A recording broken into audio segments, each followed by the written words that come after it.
Deceased Hope at World's End Issue 1 sees Jimmy Olsen developing some pictures he took during the anti-life equation outbreak, knowing that he needs to be recording this event and the heroes need to be remembered. 2 weeks prior, Jimmy meets with Perry, delivering him photos of Superman beating Darkseid. Perry is impressed with the boy who used to get him coffee got this close to get a picture, unsure whether to kiss him or yell at him. Jimmy would rather neither of those actually happen, as suddenly Perry's screen goes red and the mother box ding sounds out. Jimmy asks if Perry is okay, but he, among many others at the Daily Planet, aren't, as they have all been turned into mindless zombies. As they scream, Jimmy begins taking pictures, soon finding the uninfected Ron Troop and Cat Grant, among others, telling them to get themselves into the broadcast room. Jimmy looks over his pictures, finding this has something to do with the screens. Jimmy tells others it was the phones and takes Cat's phone before she can use it, throwing it outside. They watch the people turn on the street below,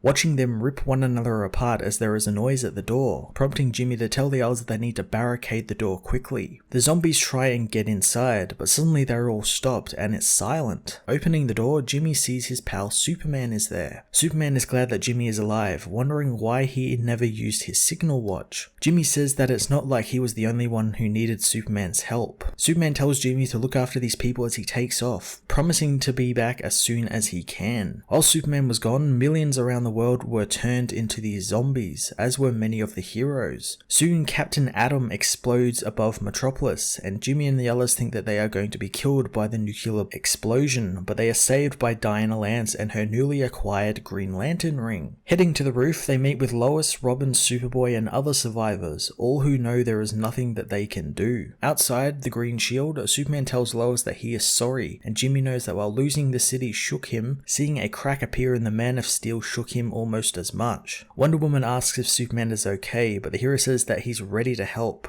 Jimmy sees as quick as that crack appeared in Superman, it was sealed up as he tells Diana to take the others to the Fortress of Solitude, while he goes where he is needed, knowing that he needs to see this moment of these heroes. In the present, the one-eyed Jimmy continues developing his photos, knowing that he will never forget the hero's sacrifice that day, but he will live as a reminder and let everyone else remember the heroes who fought for the living, especially after tomorrow, since thanks to the anti-life army that is coming, tomorrow could be their last day. Deceased Hope at World's End Issue 1 was a fantastic bridging story between Deceased and Dead Planet, and who better to be the main character of this issue than Jimmy Olsen, who is literally documenting all of these events. It was great seeing these events from Jimmy's perspective. Jimmy, a character who is always such lighter and hopeful and a happier character, so to see him get a bit serious but also still keep that hopeful attitude thanks to Superman's sacrifice on Earth, and knowing others need to see that as well is wonderful. The hint at a huge war coming is very cool, and I'm looking forward to seeing this series continuing that story, as well as Dead Planet in June. I'm going to give this issue a 10 out of 10.